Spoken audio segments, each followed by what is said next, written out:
This is a story of love. Back in 1650, France was reeling from war. Poverty was overwhelming. The political system was chaotic.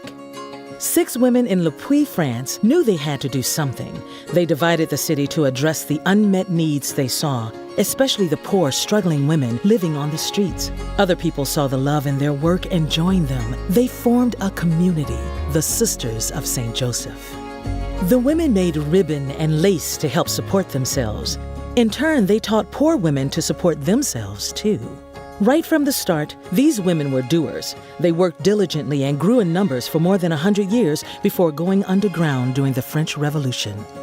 The sisters re-established in 1807 by Mother Saint John Fontbonne in Lyon, France. And as word of the sisters' good deeds grew, their community grew. In 1834, the Bishop of St. Louis, Missouri, asked for Sisters of St. Joseph to come to America. Bishop Cretin invited the Sisters of St. Joseph to join him in St. Paul. 4 sisters boarded a steamboat in 1851 and headed north on the Mississippi River for the Minnesota Territory. The sisters were given a small building on the bluffs of the Mississippi as their home. They opened the city's first boarding school 8 days later. They named it St. Mary's, later renaming it St. Joseph's Academy. When the cholera epidemic hit St. Paul, the sisters transformed their school into what became the first hospital in Minnesota, St. Joseph's Hospital. Throughout the years, the Sisters of St. Joseph focused mainly on education and healthcare in the Twin Cities, Greater Minnesota, and North Dakota. Sisters founded and staffed parish schools, high schools, and several hospitals. In 1905, the sisters founded the College of St. Catherine, now St. Catherine University. After the Second Vatican Council in the mid-1960s, the sisters took a new look at their mission. They focused on their original purpose, going out into the city and addressing unmet needs. The time was right for sisters to leave institutions such as schools and hospitals and start new programs that addressed poverty, homelessness, and social justice. In 1987, the Sisters of St. Joseph invited women and men to join them as consociates. Today, more than 150 consociates join the sisters in their mission and work. When the sisters left the hospital business, they noticed that a lot of hard-working people didn't have access to affordable health care.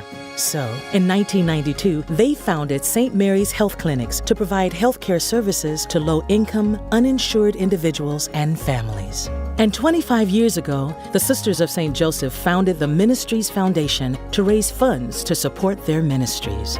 The sisters have supported new immigrants since the late 1800s. Today, immigrants who need to navigate in a new culture with its difficult language are served by Learning in Style School and the Children's Room. Women in need of safe housing are served at Sarah's, an oasis for women. St. Mary's Health Clinics are still greatly needed. Our patients come to us with no other options and are sicker and need greater, more costly care. Those committed to justice for all are served by our Justice Commission, which is rooted in the belief that justice is the work of all of us. Young women who are searching for ways to make a difference in the world spend a year with us as St. Joseph workers. Spiritual seekers gather at Wisdom Way Center for Spirituality to explore the spiritual dimensions of contemporary life and become agents of change in church and society. Sisters of St. Joseph never intended to do this work alone. Many others join us in this great work. Consociates, St. Joseph workers, friends of St. Joseph, partners in ministry and mission, employees, volunteers, and donors. There is still much work to do, and together we can continue what we started in 1650. We had help then. We have help now. It's not about us. It's about you.